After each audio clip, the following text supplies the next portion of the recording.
dégg ngeen coowum artemisia di garab di plante bi nga xam ne nii daal waa Madagascar ñoo ko fësal waaw yenn spécialistes yi sax ñu ngi ne ñu ngi koy bay fii sax Sénégal am na fi rawatina fële ca Diass donc waa Madagascar jël nañ ko ba def ci ay sirop di ko jox nit ñi parce que nee nañ daal surtout le président Rajolina mi nga xam ne moo jiite Madagascar nee na daal bu mu waxtaaneek ñi nga xam ne nii seen xam-xam dafa màcc ci wàll wi muy chercheurs yeeg yi ni mel daal wóor na ko ne mën na prévention maanaam mën na la aar ba nga xam ne nii jàngoro ji du la dal waaye aussi mën na saafara jàngoro ji donc mu am ñaari vertu maanaam boo ko naanee nee na mën na la aar ba jàngoro ji di la dal waaye aussi mën nga ko am ñu faj la ci te nee na am na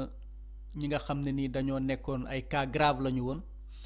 jàngoro ji amee jàngoro ji foofu ca Madagascar nga xam ne nii ñoom amaguñu benn décès nee na ay cas grave la ñu woon dañ leen koo jox aussi ñu jóg waaw loolu aussi mën nañ ne jur na yaakaar dégg ngeen coow li nga xam ne ni yëkkati woon na ko fi semaine bi yëpp te dégg ngeen aussi démb discussion le président malgache muy Rajolina ak le président de la République du Sénégal muy le président Macky Sall bañ ne aussi dina def commande waaye ñun ñëpp dégg nañu kàddu le président de la République kàddoom leerul trop ci mbir meeg ci commande bi waaye aussi c'est déjà encourageant waxtaan woowu waaw c'est déjà encourageant waxtaan woowu parce que aussi comme nu mu juree coow ci chloroquine gi artémisia bi tamit dégg ngeen coow li ay nit a ngi taxaw ay chercheurs rawatina ci dëkku tugal yi ñu ngi ne daal waaw lii daal wóorul waaw nee nañ ay effets yu muy am ak nangam ak i nangam wóorul ne daal dina saafara jàngoro ji comme coow li nu mu jógee woon ci chloroquine bi suivre ngeen ko professeur Raoul mi nga xam ne ni moo proposé woon chloroquine bi hydroxychloroquine comme nuñ koy faral di waxee ngir xeex jàngoro ji waaye tamit Madagascar it muccul ci loolu parce que aussi dañ fa nekk benn secteur de la santé ak industrie pharmaceutique bi nga xam ne ni dafa puissant trop waaw industrie ñooy defar médicaments yi par exemple di ko faral di jaay ci àdduna bi waaw moo tax d'habitude dañ leen di soupçonner ñoom par exemple bu ñu sañoon sax jàngoro di wër ci àdduna waaw te nee nañ d'habitude seeni pexe la bëgguñu faj mu yomb parce que buñ ne daal sibiru bee wala choléra bële daal reen bële moo koy faj wala xob bële daal nga xam ne da ngay dem witt jàmb naan mu wér d'habitude dañ leen di reprocher ne loolu du leen arranger parce que lu leen di arranger mooy daal seen garab yooyu seen médicament yooyu seen piqûre yooyu yi ni mel ñu koy faral di jaay nit ñi bëri na loolu luñ koy reprocher industrie pharmaceutique bi waaw bëri na luñ leen koy reprocher waaw lii nag artémisia comme nuñ koy faral di waxee remède bële nga xam ne nii mu nga fekk baax ca Madagascar ñun africain lu ñuy ñaan rek mooy daal mi nga xam ne ni dina mën dara ci jàngoro ji waaw te gëm naa ne Afrique wërngal këpp dañ leen war a jàppale ci taxawaay woowu parce que gis ngeen àdduna muy américains yi asiatiques yi européens yi ñépp ñu ngi daw di wuti vaccin parce que enjeu la bu rëy ku ne yaa ngi njëkkante ku ne yaa boo sañoon yaay njëkk a trouver vaccin pour xeex jàngoro ji war nga trouver médicament bi nga xam ne ni day faj nit ñi ko amee waaw am na ay tests yu commencé parce que njëkkante la parce que dafa am ay enjeux yu bëri yu ci làqu waaw d'habitude Afrique day tardé ci wàll woowu Afrique bëri na lu muy tardé ci wàll woowu tey bu ñu demee ba naan Madagascar am na lu ñu fa trouver aussi day baax africain yépp doon bloc moo tax dañuy saluer discussion bi nga xam ne nii le président de la République Macky Sall am na ko ak le président Rajolina muy président Madagascar mais aussi discussion bi nga xam ne ni le président de la République démocratique du Congo Tshisekedi am na ko ak le président Rajolina, peut-être aussi dina am yeneen waaw nuñ leen mën a jàppale aussi waaw ci sur le plan international ñu xool ba bu baax ba xam ne daal jàngoro ji daal mu ngi ndax garab googu mën na dara ci jàngoro ji donc test mu ngi wéy waaye rek ñiy faral di critiquer muy tubaab yeeg ñooñu mën nañ leen delloo rek lu leen le professeur Raoul waxoon parce que buñ ko critiquer ci chloroquine bi waaw effet secondaire parce que la même chose la ñuy wax fii effet secondaire ak yooyu le professeur Raoul da leen ne yéen a ne ci guerre la ñu nekk ci guerre la ñu nekk donc nañu jël lu ñu am en attendant ñuy approfondir recherche yi waaw comme chloroquine am na ci effet mu ngi faj donc bala ñuy nekk fii baax naag baaxul ay effet secondaire lu leer mooy am na ñu muy faj donc nañ ko jëfandikoo ba am lu ko gën parce que guerre y a pas de temps à perdre parce que ay bakkan yi nga xam ne ni daal ñu ngi en jeu donc comme chloroquine moo fi am nañ ko utiliser ba ñu ut lu ko gën donc loolu la leen le professeur Raoul tontu woon ci chloroquine bi ñu ne tamit mën nañ leen tontu loolu artémisia moo fi nekk waaw les chercheurs malgaches ak yooyu noonu nee nañ daal am na ñu koy jox ñuy wér donc comme moo fi nekk nañ ko téye ba am leneen mën nañ leen delloo loolu surtout muy OMS parce que artémisia coow li tàmbaliwul léegi parce que dañ ko doon jëfandikoo ci wàllum fajum sibiru foofu ca Madagascar ci lu weesu loolu sax ci booy remonter l'histoire ci gëstu yu ma def nee nañ ci guerru Vietnam bi nga xam ne nii dafa opposé woon ab pàcc ci réewum Vietnam ak Amérique nee nañ soldats vietnamiens yi dañ doon faral di ami sibiru maanaam malaria loolu nag bëri lum leen di faat bu mu leen sonalee nag dañoo woo chinois yi ne leen daal am na jàngoro ji di malaria mu ngi ñuy sonal waaw mu ngi ñuy sonal lool léegi chinois yi ñoom i tamit envoyé leen artémisia bi léegi nag buñ ko tàmbalee di jël daal am benn résistance bi malaria bi reyatu leen donc artémisia tàmbaliwul tey waaw scientifique yi ñu ngi ci am benn débat bu am solo bu rëy ci vertu yam jëmale ci faj sibiru suivre ngeen ay reportage ñu ne la foofu ca Madagascar aussi ay malgache ak ay chercheurs ñi nga xam ne ni dañ ciy gëstu naan ñu ngi ciy faj ay nit ñuy jóg di wér ci paludisme loolu lu am la muy ay chercheurs africains muy ay tubaab waaw tubaab yi ci seen bopp dañoo bokk ci xeex bi boobu sax Covid-19 xamaguñ ko pour ñuy utiliser artémisia ngir faj paludisme ci ay gëstu ngir faj paludisme donc xeex boobu yàgg na rek ngir faj paludisme waaw même l'organisation mondiale de la santé bi tey di dute ci artémisia ca 2001 taxawoon ne daal ne espoir juddu na ndax artémisia bii daal yaakaar nañ ne buñ ko jëfandikoo nu mu waree war na mën dara ci sibiru waaw 2001 lañ ko waxoon muy l'organisation mondiale de la santé mais 2012 dañoo changé discours indi beneen discours dégg nga leen ñu ngi artu nit ñi ci artémisia ak yi ni mel parce que aussi kuréel yooyu dañuy faral aussi di doon ay machin comme na ko le général de Gaulle waxee woon ci Nations Unies moom dafa ne woon organisation des Nations Unies c'est un machin aux mains des Américains ak yooyu maanaam ay machin la ab jëfandukaay la rek pour américains yi moom noonu la ko waxee woon mais organisation mondiale de la santé aussi mën nañ ne machin la parce que ñëpp suivre nañu seen coow ak Donald Trump par exemple waaw Donald Trump nee na daal dañoo xaw a raay chinois yeeg yi ni mel te moom it dafa am ay yeneen intérêt ndax moom dafa nekk nee na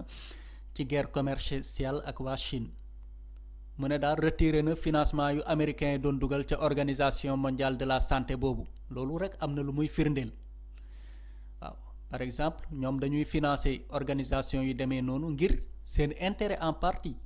gis ngeen bu seen intérêt xawee menacé wu le président américain retiré na financement bi donc loolu rek am na lu muy firndeel ne organisation mondiale de la santé boobu lu De Gaulle doon wax machin ci Nations Unies mën nañ ko tuddee machin waaw elle est sous influence mën nañ ko wax parce que américain bu ñu retiré aussi seen financement gis ngeen la Chine rapidement dañoo génne 18 milliards jox ko organisation mondiale de la santé boobu 18 milliards bërki démb rek ne comme américain yi daal retiré nañu seen financement ñun ñoo leen jàppale lii ku xam réew yooyu nag xam ne réew yooyu du ñu jël seen xaalis du ko dugal ci ay fla non non non seen intérêt da cay nekk ñu jàpp ci nekku ci ñu téye seen loxo kon organisation mondiale de la santé boobu aussi ah mën nañ ne elle n'est pas exempte de reproche comme nañ koy faral di waxee waaw moo tax nag ñun africain ñu ngi naan ay nouvel ordre mondial nag jur na polémique bi nga xam ne nii beneen polémique la waaw parce que nee nañ complot théorie du complot affaire yi demee noonu mais man vraiment je me dugg ci yooyu ci wax yooyu noonu damay respecter aussi ñu koy faral di défendre thèse boobu waaw damay respecter seeni avis mais man peut-être am nañu ay raisons yi nga xam ne ni fa la ñu basé wu pour di ko wax mais daal sur le principe nouvel ordre mondial parce que nee nañ ordre mondial bi ñu nekk Afrique place am réew ci te jàngoro ji am na lu mu wane ah mooy daal war nañu am beneen nouvel ordre mondial waaw comme le président de la République Macky Sall nu mu ko waxee nouvel ordre mondial nag buñ ko dégloo mooy daal xanaa Afrique dina gën a am place ci àdduna bi moo tax jamono ji nga xam ne ni réew yépp ñu ngi daw di uti vaccin ku ne bëgg koo njëkk a trouver sa morom wala médicament pour faj ko ñu war a jàppale nag Madagascar ci kanamu organisation mondiale de la santé bii nga xam ne américains yeeg chinois yeeg yi na ñoo ko téye lu tax Trump téye financement joxu leen ko loolu firnde la lu tax chinois yi américains yi génne seen financement rek ñoom ñu daw ñëw indi 18 milliards jox ko même bu dee suñu africain moo ko jiite organisation mondiale de la santé c'est un éthiopien moo ko jiite aussi mais aussi du doon africain ko jiite rek day défendre intérêt Afrique non non non parce que am na ay enjeux yi nga xam ne ni da koy dépasser parce que organisation yooyu noonu ay américains yi doon ñoo koy financer waaw te dafa am ay enjeux ay industrie pharmaceutique yi nga xam ne ni dañ leen di influencer loolu lu am la waaw loolu lu am la parce que mënoo ne 2001 artémisia bi waaw lu mën a jur saafara paludisme la buñ ci taxawee en 2012 nga génne beneen discours mu jur beneen coow waaw mais man dafa am pour man beneen scandale aussi moo am parce que artémisia man personnellement xaw ma ko woon waaw artémisia te peut-être bëri naa ci ay morom ndege amoon na coow bi nga xam ne nii dafa jiboon ci diggante ay tubaab même bu dul africain ay tubaab ñu taxaw ne artémisia bi war nañ koo jëfandikoo ngir faj sibiru ñeneen taxaw scientifique ne leen artémisia bii daal non wóorul nañu jëfandikoo yi ñu doon faral di jëfandikoo yi nga xam ne ni industrie pharmaceutique beeg yooyu ñu am doole yi ñoo ko doon defar ñun yëguñu ko woon man mosuma xam artémisia après laa ci gëstu ndeke coow yooyu yépp amoon na fi te Afrique ku ñu xam-xam ne sibiru sonal lañu jàngoro sibiru sonal lañu man scandale bi fu mu tàmbalee mooy lan mooy loolu coow loolu mu ngi doon am Afrique mu ngi dencoon benn peut-être plante bi nga xam ne nii buñ ca defaree tuuti mën na faj sibiru te njëg li cherul waaye ñu seetaan Madagascar ak yenn tubaab yi nga xam ne nii ñun sax ñoo ñëw di ñu xeexal ne artémisia bi war na mën a ko ñu fàtte ne artémisia yemul ci Afrique rek waaw mais artémisia bi nga xam ne nii am na Madagascar am na Sénégal par exemple ca Diass ñu seetaan Madagascar ak yeneen réew yi ak tubaab yi ñu ñuy xeexal naan ñu daal lii war na mën a aay ci paludisme ñeneen ñi taxaw di défendre ay intérêt industrie pharmaceutique nan leen daal garabu tubaab yi ñoo gën ak yi ni mel garabu tubaab yi boo mooy médicament industrie yooyu ñu am ay njiit ñi nga xam ne ni waroon nañ ñëw jàpp ci xeex boobu parce que ku ne paludisme nag Afrique da cee war a am baat mais lu tax suñu njiit yi taxaw seetaan loolu seetaan ñooñu noonu te dugaluñ ci seen loxo mais scandale bi selon man mu ngi tàmbalee ca coom sibiru boobu nga xam ne ni am nga li nga xam ne ni mën na faj sibiru ci suñu réew yi mais suñu président yi suñu autorités yi noppi ci loolu bàyyi scientifique yi débat yi te ñoom ñoo waroon di porter yenn combat yi aussi parce que suñu réew yi lu ñuy importer ay médicaments dafa bëri 95% médicaments yu ñuy jëfandikoo ci Afrique dañ koo jëndee bitim réew bitim Afrique lañ ko jëndee dugal ko ci réew mi maanaam yaa ngi nourrir yaa ngi dundal ay industrie pharmaceutique ñooñu bu ñu sañoon artémisia du faj sibiru parce que koppar gu ñuy tukkee seen médicament yooyu luñ ciy jënd ay milliards la da nga leen di dundal bu ñu sañoon niim du ko faj artémisia du ko faj seen garab yooyu rek a koy faj parce que looloo leen di dundal waaw mais suñu autorités yi waroon nañu teel a jël loolu noonu parce que paludisme ñun africain ñoo ci gën a sonn muy sibiru googu malaria africain ñoo ci gën a sonn donc boo gisee débat boobu aussi donc parce que Afrique man te xaw ma woon artémisia après laa ci gëstu coow yooyu yëpp amoon na fi mais dégguma suñu autorité yi tamit réew ku ne yaa ngi ut loo saafara say waa dëkk nga am li nga xam ne nii ñu ngi koy wax ay chinois da ci am prix Nobel ay américain di ko testé naan daal dañ ci mu ngi faj ay nit ci paludisme déggoo benn africain du Union africaine du benn kuréel benn njiitu réew taxaw ne lii daal nañ ci taxaw nañ ci non parce que yooyu am na yoo xam ne nii aussi doñ ko bàyyi ak scientifique yi yaa ciy jàpp Donald Trump chercheur américain yi mu ngi xool bu baax lu ñuy def lu ñu soxla mu jox leen Emmanuel Macron noonu parce que dafa am ay enjeux yi ci làqu waaw dafa am ay enjeux yi ci làqu boo naan nouvel ordre mondial nag aussi doo jël les grilles du passé comme nuñ koy waxee di ko lire l'avenir donc yii nii ordre mondial fii la tàmbale waaw africains yi war nañu taxaw lépp sama gis-gis nag laay wax président africain yi war nañu taxaw ci artémisia bi ñu wax ci mu doon benn débat international ñoom ci seen bopp ñu wax ne daal toll na fii artémisia défendre waa Madagascar mi nga xam ne nii waa OMS ñu ngi leen di attaqué waaw pourquoi suñu réew yi africains yi duñu sax dem wax OMS dëgg organisation mondiale de la santé ñu wax leen dëgg it waaw boo naan lii baaxul indil firnde yi baaxul am na ay preuve quand même am na ñu ma faj ay chercheur a ko wax ñi nga xam ne ni seen xam-xam da cee màcc donc jot na ñu taxaw ñu ne leen daal vraiment di nañ ci gëstu jàppale Madagascar bu baax parce que Madagascar ci Afrique la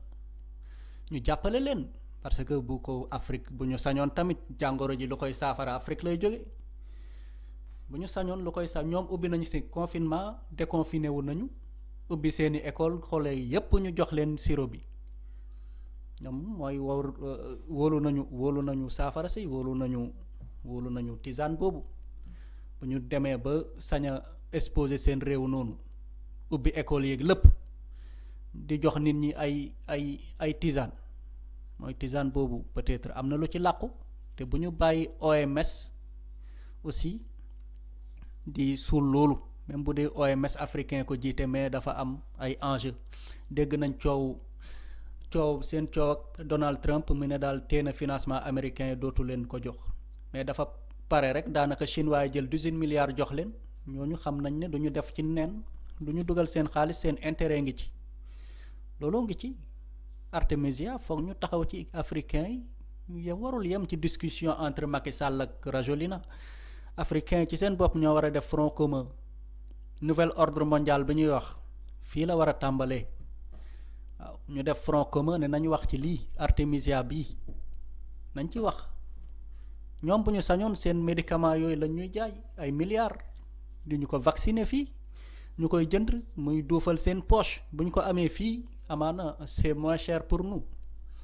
ci lay gën a yomb donc ordre mondial bi ñuy wax fii la tàmbalee l'Afrique na def un front commun wax ne daal OMS exiger OMS mu wax ko lu leer waaw yónnee ay chercheurs ak lépp Madagascar ñoom i tamit ay chercheurs pourquoi pas sénégalais wala africains yi nga xam ne nii dañ leen tànn ñu dem Madagascar saytu tisane bi parce qu'ils n'ont rien à envier aux occidentaux nañ leen yónni Madagascar ñu xool ko loolu rek paa la wan ko tubaab yeeg OMS ak ñépp ne daal africains yi taxaw nañ ci ne daal Covid 19 bii daal saafara tisane bi nga xam ne nii Madagascar waa malgache les malgaches fësal nañ ko dañ cee teg seen bakkan xar ci seen tànku tubéy parce que bu ñu sañoon Afrique lay fekk baax comme ñeneen ñi nu ñu utee ay vaccin bëgguñu ko jaay ak ay médicaments ñu ni tamit noonu la waaw mais doone rek taxaw naan annuler dette non boo naan nouvel ordre mondial tey nga koy tàmbali doo xaar ba mbir yi jeex ngay kii waaye ordre mondial boo xam ne nii aussi da ngay taxaw rek nga ne daal nañ ma baal samay bor les dettes samay dettes maanaam du amoon démb rek ngay wax annulation dette yàgg na fi loolu ça ne change rien da ngay am beneen taxawaay boo naan ordre mondial fa mu toll ni beneen débat parce que ñëpp gis nañ coronavirus faay yu mu wane ci yeneen réew yi ñu xam ne ni dañ leen jàppee woon ay réew yu puissant invincible presque gis nañ loraange yu fa jur gis nañ réew yi ku ne bopp sa bopp la loolu la musa doon mais coronavirus bi da koo fësal ci kanamu ñëpp tey jii bu ñu naan ordre mondial lu ñu jàppee ordre mondial mooy lan ñun Afrique war na ba am beneen place ci àdduna bi bu dul bii mu am war na am beneen place de loolu laa jàppee ordre mondial bu bees bu ñu naan ordre mondial Afrique war na am beneen place fu mu toll nii les autorités africaines war nañu débat après Covid 19 Afrique ban taxawaay la war a am thèse yi nga xam ne nii ay kilifa défendroon nañ ko fi ay jamono les panafricanistes ay Kwame Nkrumah gi ne Afrique doon benn ngir am doole waaw ngir jàmmarloog yenn réew yu am yenn kàttan yi waaw am ay politique yi nga xam ne nii ay politique yu commune la bu doon Cheikh Anta Diop mu ne la armée commune affaire yi demee noonu yooyu yëpp ay débat la yi nga xam ne dañ ko war a poser tey après Covid 19 waaw jëm ci nu Afrique boolee dooleem ba nga xam ne nii duñ ñu teg au banc à la marge de l'histoire comme nuñ koy waxee parce que on est à la marge de l'histoire buñ ko waxee mën na métti mais dëgg la Sarkozy ñëw na nee na ñun bokkuñu ci histoire aussi yëpp quand même on est à la marge parce que Conseil de sécurité des Nations Unies 5 yooyu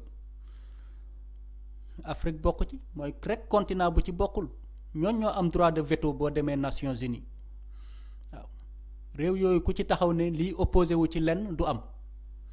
ñoom ñëpp bu ñu d'accordee day am continent yépp mu ngi ci ba mu des Afrique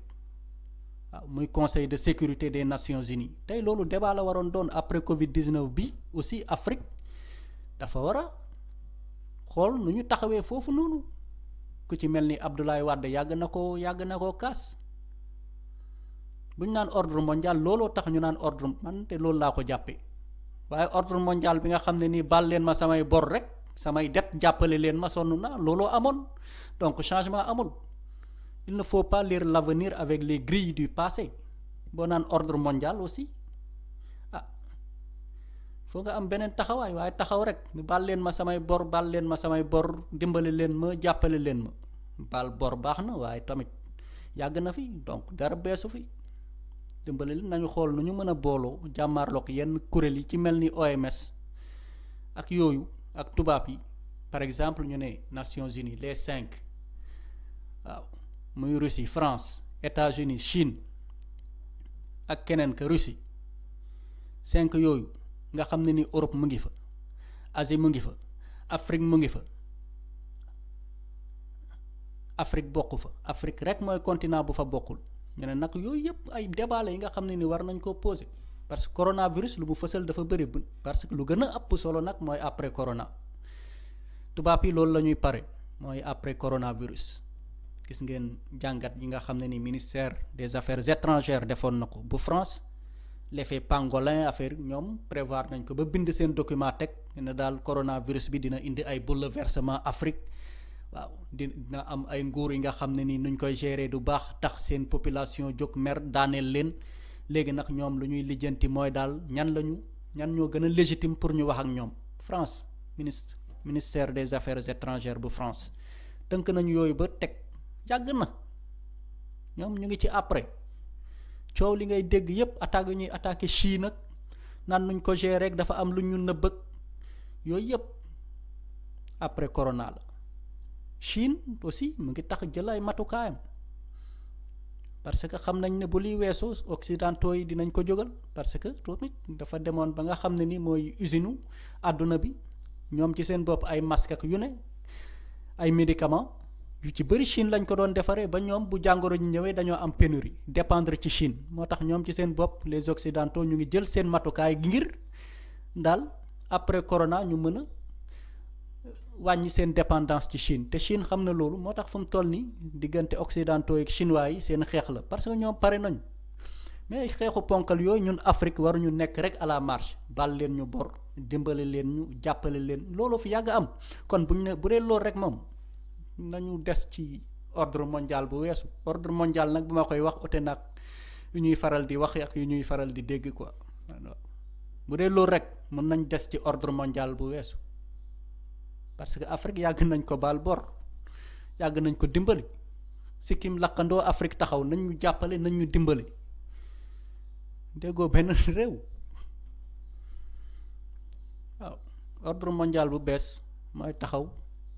Afrique doon benn xam ne suñu réew yi nga xam ne nii nuñ ko rëddee tubaab yi ñoo ko rëddee noonu tasaare ñu naan ñi ay ñag ak ñee ay naar ak ñee ay rëdd suñuy frontières yi nu mu leen neexee selon leur intérêt bàyyi ñu fi nii nañu xool nu ñu boole suñu doole ngir mën a peser sur le plan international loolu mooy ordre mondial bu bees waaye annulation dette gis ngeen ko le président ñu jeexalee dette bi le président Macky Sall mu ngi def benn campagne bu mag a mag ngir ñu effacer dettu Afrique mu ngi toll ci 365 milliards de dollars dettu Afrique mais bailleurs yi le G20 en particulier nee na ñoom loolu mënuñu ko dinañu jox moratoire maanaam at 40 pays africains may nañ leen at bi nga xam ne ni daal mën nañu bañ a fay seen bor waaw parce que bor aussi sonal na Afrique ñun dañuy leb a leb réew yëpp ay leb mais ñun bu ñu lebee fu ñu koy dugal parce que bor leb det réew lu tax muy leb mooy lan leb créer richesse dégager excédent am loo fayee li ci des jëm ci réew ma waaye ñun d'habitude mal gouvernance leb dugal ko ci ay yu kenn xamul yi nga xam ne ni amalul njëriñ réew ma wala nga dugal ko ci ay comptes yi nga xam détourner xaalis dañuy rafetal sax naan détourner ak yooyu détourner xaalis waaw bu ko defee bu fay jotee nga am problème boo lebee jëriñoo ni nga ko jëriñoo baaxul da ngay am problème waaw te bor dañoo sonal ndax nee nañ après colonisation rek ñun bor ñu gën a sonal waaw depuis boo leen déggee barrage Jama et Manantali bi nga xam ne réew yi sekk OMVS ñoo ko bokk Sénégal mu ngi fay bor boobu ba léegi 2026 la war a jeex ñu ngi ko leboon ca atum 1982 lañ ko leboon barrage Jama Manantali bi foo ñu ko defaree nga xam ne ay réew ñoo ko sekk waaw wàllu Sénégal la nga ciy fay wàllam ba léegi 82 2026 la nar a jeex 82 juddooguma keneen juddoogul ba léegi man maa ngi contribuer di fay bor bi nga xam ne ni boobu bu ñu koy leb juddooguma ak ñeneen donc bor day tënk réew da lay baax la ñu effacer ko aussi buñ ko effacer ñu jël waaw buñ ko effacer aussi dañuy jël waaw bu ñu effacer bor bi dañuy jël waaw mais aussi foog ñu xoolaat nu ñuy lebeek nu ñu koy jëriñoo parce que boo lebee nga xam ne ni mënoo defar dara sa réew amalul ak benn njëriñ di nga dégg ñu naan tubaab yee ñu ëpp bor waaye tubaab yi amaana bu ñu lebee dina leen amal njëriñ ba nga xam ne nii dinañu am lu ñu remboursé waaw dinañu am lu ñu remboursé waaye leb bi nga xam ne ni yow sa matière première yi doo def amul usine buy transformé fii amaana da ngay jël gerte gi wala cacao bi fële yóbbu ko bitim réew ñu transformé ko def ko chocolat delloo la ko te nga bàyyee ko sa réew maanaam da nga koy loolu noonu créé woo emploi créé woo dara maanaam doo dégager benn excédent bu fay jot ba taxawee aussi mën na la sonal waaw ñàkk a fay bor ñàkk mën a fay bor moo tax moo indi plan d'ajustement structurel yi ngeen doon dégg ca année 80 yéeg yooyu da ngeen doon dégg ay jamono ñu naan jamonoy Senghor neex na jamono yi neexoon na waaye léegi dëkk bi yow foofu la jóge parce que plan dañoo dem ba mënatuñu fay FMI ak Banque mondiale ñëw taxaw imposer ñu seeni politique parce que ñoom da nga leen di fay comme mënoo leen fay ñu wan leen yoon yi ngeen xam ne nii daal noonu ngeen di def ba fay maanaam yokku njëkk yi effectifu fonction publique bi nga wàññi ko yi ni mel privatiser yenn secteurs yi santé ay jamono yàgg na da nga doon dem hôpital ñu may la ay comprimé ak yi ni mel mais léegi yooyu amatul foofu la jóge privatiser njàng mi ñoom bu ñu sañoon école publique yi yëpp doo am parce que dañ ne état yooyu yëpp da cee war a désengagé wu parce que politique néolibérale la ñuy imposer bu ñu ñëwee loolu lañ lay imposer da ngay dem mënoo fay waaw ñu ne la nag léegi daal da ngay perte sax sa souveraineté daanaka dootoo moom sa bopp parce que politique bi ngay def ñoo la koy imposer te ñoom lenn rek lañ ci jublu tànc sa réew service yi ba mu dëgër ba mu métti ci askan bi seere ko ba mu métti ci askan bi bu ko defee ñoom ñu mën a jël seen xaalis nga fay leen loolu la bu ñu privatiser école yeeg yëpp nga xam ne nii état bi dootul kii dina am xaalis gu doy nga xam ne nii boo privatiser école bi maanaam parents d'élèves yi ñooy fay léegi état bi xaalis bu mu doon dugal ci école beeg yooyu école publique beeg santé bi da koy téye bu ko defee moom seen xaalis dinañ ci mën a jot mu indi plan d'ajustement structurel yi waaw moo indi plan d'ajustement structurel yi xoj peuple bi pour rek mën a fay bor bi ba léegi nag Sénégal mu ngi ciy ami loraange te aussi maa ngi koy wax sànq Sénégal ak yeneen réew ci Afrique yàgg nañ leen effacer en partie seen dette parce que en 2001 ci gëstu yu ma def avec l'initiative pays pauvres très endettés dettu Sénégal ñu ngi ko effacé woon mu ngi jógele woon ca 2570 milliards ñu effacé ko ba 1022 milliards maanaam 1548 milliards la ñu effacé woon donc boru Sénégal effacé woon nañ ko en partie en 2001 mu tolloon rek mu jóge ci 1022 milliards waaye mujjanteel ga dafa jël luñ koy waxee ça a pris l'ascenseur dafa jëlaat beneen vitesse parce que booy seet ci gëstu yi ba léegi en 2007 ñu ngi amoon 1432 milliards u bor 2009 1974 milliards 2011 2704 milliards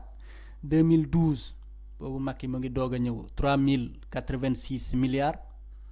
en 2020 loolu dañ ko doubler wala ëpp na doubler sax parce que en 2020 ñu ngi xaar daal selon prévision 8000 milliards de dette en 2012 3086 milliards en 2020 ci prévision yi 8000 milliards de dette waaw ñoom nag d'habitude dañ naan 54% du PIB donc UEMOA lu mu exiger mooy lu mu tere mooy bul weesu 70% ñoom nee nañ ñu ngi ci 54% du PIB donc ñu ngi ci norme yi mais ba léegi bor la rek te rawatina aussi bor boo xam ne nii da nga koy dugal ci nga xam ne nii amul njëriñ day faral di lor askan wi waaw kon mën na jàpp ne ci bor boobu ba léegi Sénégal at wane dina fay 864 milliards bor moo tax effacer dette bi aussi da ci baax buñ ko effacer ñu jël 864 milliards at wane xañ na ci réew mi waaw lu ñuy fay bu weer wu ne Sénégal dina fay 72 milliards bor dette dina génn weer wu ne 72 milliards fay ko bor 70 milliards lay fay fonctionnaire yi booy xool fonctionnaire yi lu ñu leen di fay boo ko boolee ci Sénégal 70 milliards la maanaam weer bu deewee état day jël 70 milliards fay ko fonctionnaire yi 72 milliards mu fay ko bailleurs yi nga xam ne nii ñoo ko lebal koppar donc buñ ko effacé it dañuy jël même bu dee nag xaw na diviser Afrique ñëpp ànduñu ci waaw mais nag comme may nañ ñu 1 an yi nga xam ne ni ab moratoire duñu fay dara loolu aussi ba léegi baax na waaye aussi boo effacé sa bor lebaat dugalaat ko ci nga xam ne nii amul njëriñ aussi day xaw a yéeme parce que d'habitude bor yu ñuy def luñ koy dugal ci infrastructure ak yooyu wala sax ñu détourné ko yi ni mel du amal njëriñ askan bi moo tax du créer benn excédent bi nga xam ne nii daal di nga mën a fay bor bi parce que d'habitude ay projet électoraliste la ñuy faral di am maanaam da ngay lebi teg ay projets yi nga xam ne nii mën na la falaat waaw teg ay projet ay chantier yi ni mel nga xam ne nii daal mën na la falaat mais li nga xam ne nii carrément dina la njëriñ réew mi trop daal day xaw a sooxe ci wàll woowu waaw day xaw a sooxe ci wàll woowu donc foog ñu ciy taxaw donc xam naa dañuy ñëw nag yëkkati jotaay wi ci wàll woowu ñuy jéggal aussi parce que tey duñu mën a ubbi antenne bi waaw waaw ndokkeel aussi waa bitim réew bu baax bari woon na lu ñuy dugg suñu xel aussi ñu ngi ci ñoom ñëpp ñi fi doon woote ñu ñuy seetaan ca bitim réew waaye aussi fii ci Sénégal ñu ñuy seetaan donc fépp parce que boo amee 1,4 million abonnés aussi boo amee 1,4 million abonnés tamit du ay caaxaan donc ku ci ne aussi mën nga dem nga ne leen jàpp loxo rek nga nuyu leen ci Facebook bi surtout am nañu 1,4 million abonnés donc ñooñu ñëpp dañ leen di sant di leen gërëm ñëpp ñu ñuy teewlu waaw ñuy fàttali ne aussi tey ci bilan bi nga xam ne nii ministère de la santé def na ko lu ñu tënk mooy ne daal def nañu 579 tests maanaam téeméer ak juróom-ñaar fukk ak juróom-ñeenti tests nee nañ 57 yi ñooy positif maanaam ñoo amee jàngoro ji US muy juróom fukk ak juróom-ñaari nit ñi nga xam ne ni amee nañu jàngoro ji 47 ay cas contact lañu dañ leen koo wàll 47 yi muy ñeent fukk ak juróom-ñaar ay cas contact juróom-ñeent yi cas communautaire lañu 9 yi dañ ko am te xamuñu ku leen ko wàll kenn ka ca Sangalkam ñaar ñi ca Mbaaw kenn ka Tamba ñaar ñi Touba yeneen ñett Mbuur ak benn cas importé ca Vélingara xam naa certainement le directeur de cabinet du ministre précisé wu ko mais certainement yoonu suuf si la aw parce que Vélingara zone frontalière la juróom-ñaari faj nañ leen ba ñu wér juróom-ñaari géer yi mu ne it am na beneen góor gi nga xam ne nii atam mu ngi tolloon ci 88 ans juróom-ñett fukk at ak juróom-ñett nee na mu ngi amoon jàngoro ji mais peut-être xamu ko woon wala njabootam xamuñu ko mu tëdd këram ñu ne rek dafa feebar mujj gi daal yàlla moom ko nee nañ daal bu ñu saytoo wér-gi-yaram gi gis nañ jàngoro gi ci yaram gi donc amee woon na ko même bu dee demul hôpital daa tëddoon këram donc muy Sénégal kon enregistré 8e décès maanaam juróom-ñetteeli doomu aadama bi nga xam ne ni ñàkk na bakkanam ci Sénégal ndax coronavirus ñu leen di ñaanal ñoom ñëpp yàlla fëgg seen bopp waaw ñu leen di ñaanal yàlla xare leen àjjana ñi nekk ci lalu hôpital yi yàlla fëgg seen bopp waaw depuis le 2 mars bi jàngoro ji duggee ci réew meeg léegi nag nee nañu 671 personnes la ñu testé positif muy juróom benn téeméer ak juróom-ñaar fukk ak benn nit ñi nga xam ne ni amee nañu jàngoro ji teg seen testé nañ leen positif 283 yi la ñu faj ba ñu wér maanaam ñaari téeméer yeeg juróom-ñett fukk ak ñett yi faj nañ leen ba ñu wér 380 ñoo nekk sous traitement ci lalu hôpital maanaam ñetti téeméer ak juróom-ñetti fukki nit ñoo tëdd ca lalu hôpital ñu leen di ñaanal yàlla fëgg seen bopp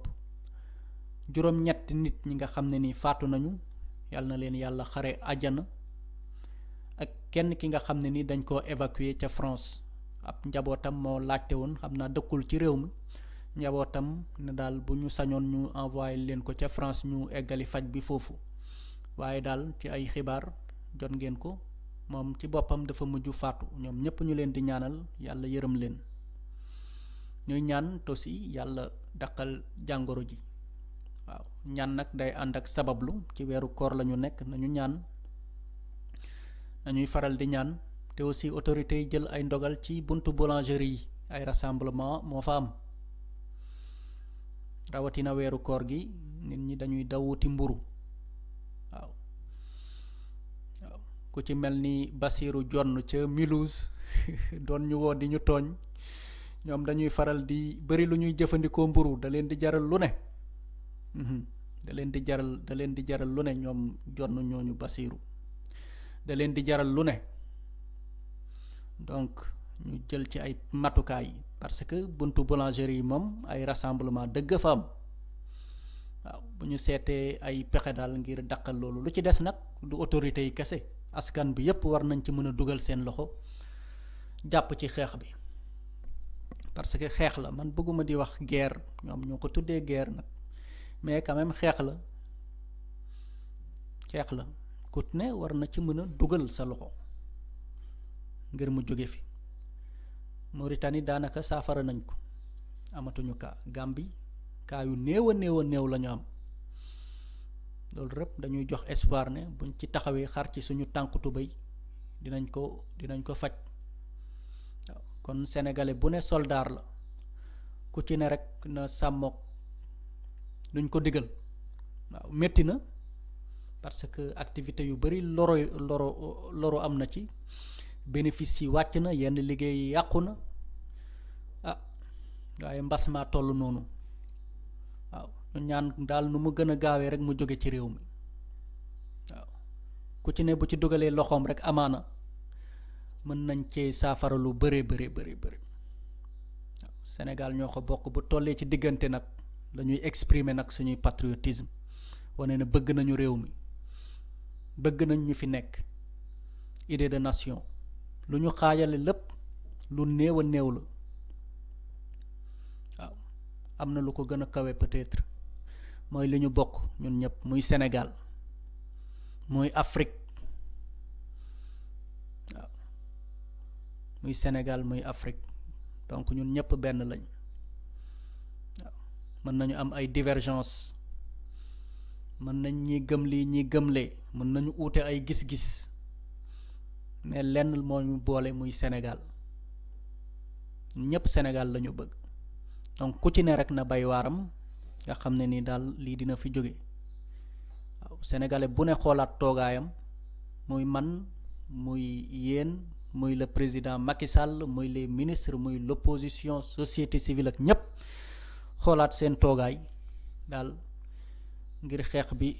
bi jóge fi parce que dafa yomb it ñu naan d'habitude ñii liggéeyuñu nguur gi nii nguur gi naa nguur gi nële ñii yàq nañu dëkk bi yàq mais tamit ñu nit ku ci xool sa bopp rek gis li ngay reprocher nguur gi ne mu ngi ci yow bëri na ñu leen di faral di reprocher souvent booy xool boo toogee sa bopp sa aqulaay taalaa nga xool